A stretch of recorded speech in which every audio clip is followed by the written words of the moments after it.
Welcome back to a new video guys. Hope है आपको पिछला पार्ट काफ़ी पसंद आया होगा। इस वीडियो में हम अपनी जर्नी को और आगे बढ़ाएंगे और अगले डे में किस तरीके से आपको बढ़ना है आगे, अपने जर्नी को कैसे कंटिन्यू रखना है, इसके बारे में सीखेंगे। सो स्टार्ट करते हैं आज का वीडियो को लाइक ज़रूर कर दीजिएगा, चैनल को सब्सक्राइब कर दीजिएगा और बढ़ते हैं आज के टॉपिक पर। एमवीवीएम आर्किटेक्चर इन एंड्रॉयड। तो आइए इसके बारे में एक छोटा सा ओवरव्यू ले लें।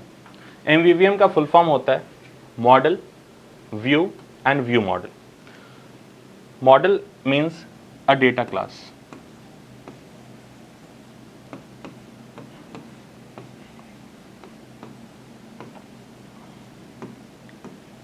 इसके अंदर हम उन प्रॉपर्टीज़ को रखते हैं जो हमारे डेटा सोर्स से आ रही होंगी या फिर जिससे हम अपने API में as a request body pass करना चाहते हैं। इसके बाद सेकंड है हमारा view. View means all the screens in the presentation layer of our app. जो भी इंटरफेस आप अपने यूज़र को दिखा रहे हैं उसे हम व्यू कहते हैं। आपने जितनी भी स्क्रीन्स बना रखी है, जितने भी फ्रैगमेंट्स बना रखे हैं, उन सब आपके व्यू फोल्डर के अंदर आते हैं। तीसरा है व्यू मॉडल।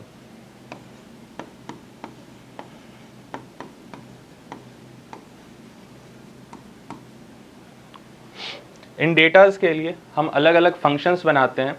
उन फंक्शंस को पहले हम रिक्वेस्ट सेंड करते हैं हमारे प्रेजेंटेशन लेयर से और उसके बाद ये व्यू मॉडल्स हमारे रिपोजिटरी से होते हुए API कॉल करती हैं with the help of our model classes. तो इसके लिए व्यू मॉडल का यूज़ करना काफ़ी ज़रूरी हो जाता है। It handles the data.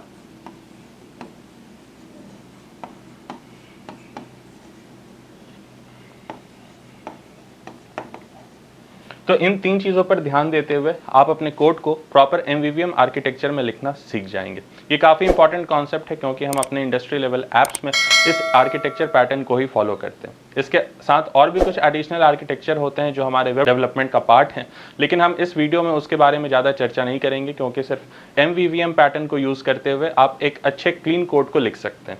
आइए अब आगे बढ़ते हैं हमारे नेक्स्ट फ्यू डेज़ के रोड मैप पर। तो अब आते हैं हम हमारे रोड मैप के 51st से लेकर 54th डे के बीच में। इस 4 दिनों के बीच में आपको रेट्रोफिट से रिलेटेड कुछ प्रोजेक्ट्स डेवलप करनी है। पहले आपको रेट्रोफिट के बारे में थोड़ा सा ओवरव्यू लेना होगा कि ये क्या होता है। ये बेसिकली हमारे API इंटीग्रेशन के लिए यूज़ होने वाला एक थर्ड पार्टी लाइब्रेरी है।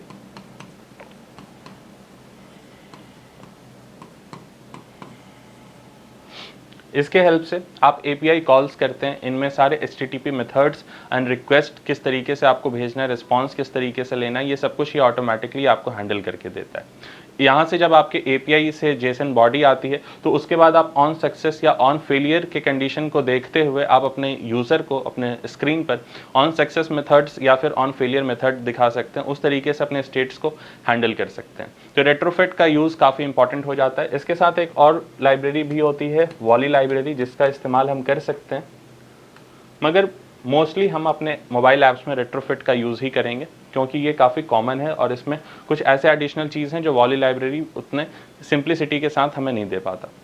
अब आते हैं कुछ प्रोजेक्ट्स की ओर। क्योंकि अब आपका ये रोड मैप ऑलमोस्ट फिनिश पर है तो अब आपको एक फुल फ्लेज्ड मोबाइल ऐप्स बनाना सीखना होगा। इसके लिए कुछ प्रोजेक्ट्स जो मेरे तरफ से रिकमेंडेशन होंगे। पहला है न्यूज़ ऐप। न्यूज़ ऐप में आप बेसिक गेट मेथड्स का इस्तेमाल करते हुए लेटेस्ट एंड हेडलाइंस न्यूज़ आप अपने मोबाइल ऐप पर शो कर सकते हैं। अगर आप उसमें कुछ एडिशनल फीचर चाहें तो आप रूम डेटाबेस, जिसके बारे में मैंने पहले बता दिया, उसका इस्तेमाल करते हुए ऑफलाइन स्टोरेज बना सकते हैं। आप अपने न्यूज़ ऐप में सर्च फंक्शनैलिटी लगा सकते हैं, ऐड टू फेवरेट्स का ऑप्शन दे सकते हैं और एक कंप्लीट आपको इस तरीके से आपको API इंटीग्रेशन का नॉलेज हो जाएगा। इससे सिमिलर एक दूसरा ऐप होता है जो है हमारा मूवी क्लोन ऐप।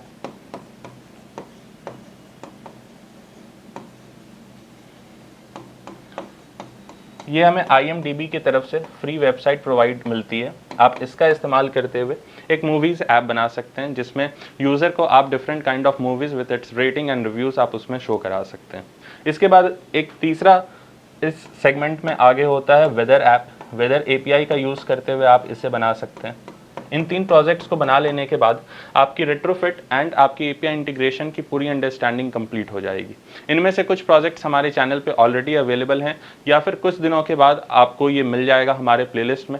तो आप हमारे वीडियो को ज़रूर पूरा कंप्लीट देखें और साथ ही हमारे चैनल को सब्सक्राइब करें ताकि आपके अपडेटेड प्रोजेक्ट्स जो भी हम कंप्लीट करके अपने यूट्यूब चैनल पर डाल रहे हैं वो आप तक पहुँच जाएँ। अब आते हैं हमारे अगले फेज़ में, जहाँ पर हम बात करने वाले हैं फायरबेस के बारे में। तो फायरबेस एक तरीके का आपका बैकएंड होता है, एक लाइट वेट बैकएंड होता है, जहाँ पर अब आपको बैकएंड डेवलपर पर निर्भर होने की ज़रूरत नहीं है। आप अपने कॉलेज प्रोजेक्ट्स या फिर रिज्यूमे में खुद से ऐड करने के लिए फ्रंट एंड अगर आप खुद से बना रहे हैं और बैकएंड के लिए अगर आपके पास कोई डेवलपर नहीं है तो आप खुद से एक डेटाबेस क्रिएट कर सकते हैं इसकी मदद से। आइए थोड़ा सा और इसका डिटेल में हम डिस्कस करते हैं, इसमें क्या क्या फीचर्स अवेलेबल हैं जिसका आप इस्तेमाल कर सकते हैं। सबसे पहला है authentication feature.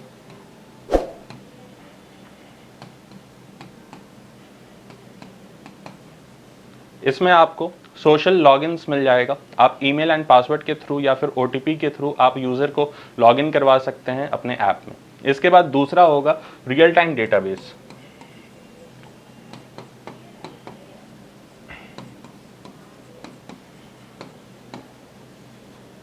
Real time database, यहाँ पर आपको 2 तरीके का डेटाबेस आपको फायरबेस में देखने को मिलेगा। एक है हमारा रियल टाइम डेटाबेस, जिससे आप रियल टाइम में अपने डेटाबेस में चेंजेस करके अपने ऐप पर उसे रिफ्लेक्ट कराएंगे। और दूसरा है फायर स्टोर, जो कि आपके की वैल्यू पेयर्स के रूप में आपके डेटा को रखने में मदद करता है। ये काफ़ी सिंपल और मोंगोडीबी जैसा ही आपको एक डॉक्यूमेंट स्ट्रक्चर देगा, तो इसे आप काफ़ी कंफर्टेबली यूज़ कर सकते हैं और अपने प्रोजेक्ट्स में इंटीग्रेट कर सकते हैं। इसके बाद कुछ और सर्विसेज हैं जो आपको फायरबेस प्रोवाइड करता है, लाइक क्लाउड मैसेजिंग। इसका इस्तेमाल हम अपने यूज़र को पुश नोटिफिकेशंस भेजने के लिए करते हैं, जिससे आपके ऐप में इंगेजमेंट काफ़ी बढ़ता है। हर दिन 1 या 2 आप नोटिफिकेशन भेज करके अपने यूज़र को अपने ऐप से इंट्रोड्यूस करा सकते हैं। उस पर क्लिक करते ही ऐप ओपन हो जाएगा और आप चाहें तो उन्हें अपने रिस्पेक्टिव पेजेस पर भेज सकते हैं। तो ये काफ़ी इंपॉर्टेंट फीचर है हमारे फायरबेस का। साथ ही फायरबेस आपको क्रैश एनालिटिक्स भी देता है। ये थोड़ा सा एडवांस टॉपिक हो गया एनालिटिक्स का। जब भी आप अपने यूज़र्स में अपने ऐप को डिस्ट्रीब्यूट करते हैं तो आप उन्हें क्रैश एनालिटिक्स दे करके ये आप पता कर सकते हैं कि आपकी ऐप की टेस्टिंग सही से हो जाए और साथ ही अगर आपके ऐप में कोई क्रैश रिपोर्ट्स हैं तो वो आपके पास आ जाए। तो ये सारा 4-5 टॉपिक है जो मेनली आपको फायरबेस प्रोवाइड करता है, तो इसके बारे में आपको सीखना काफ़ी इंपॉर्टेंट हो जाता है। कुछ छोटे मोबाइल एप्लीकेशंस में जिसकी यूज़र बेस थोड़े कम है, तो उसमें आपको ज़रूरी नहीं है कि आप Node.js या फिर PHP डेवलपर्स का यूज़ करें। आप यहाँ पर फायरबेस का इस्तेमाल करते हुए भी अपना एक डेटाबेस क्रिएट कर सकते हैं। अब आगे बढ़ते हैं हमारे लास्ट 2 डेज़ की ओर, क्योंकि आपने अब सब कुछ सीख लिया है जो एक बिगनर लेवल से लेकर एक एडवांस लेवल के एंड्रॉयड डेवलपर को सीखना है इन द फर्स्ट 58 डेज। तो अब आखिर में 2 दिनों पे आपका फोकस रहना चाहिए कि आप एक रिलीज़ APK किस तरीके से बना सकते हैं। रिलीज़ APK बेसिकली वैसा एक APK वर्जन होता है जो कि हम अपने डिप्लॉयमेंट फेज में गूगल प्ले स्टोर पर डिप्लॉय करने के लिए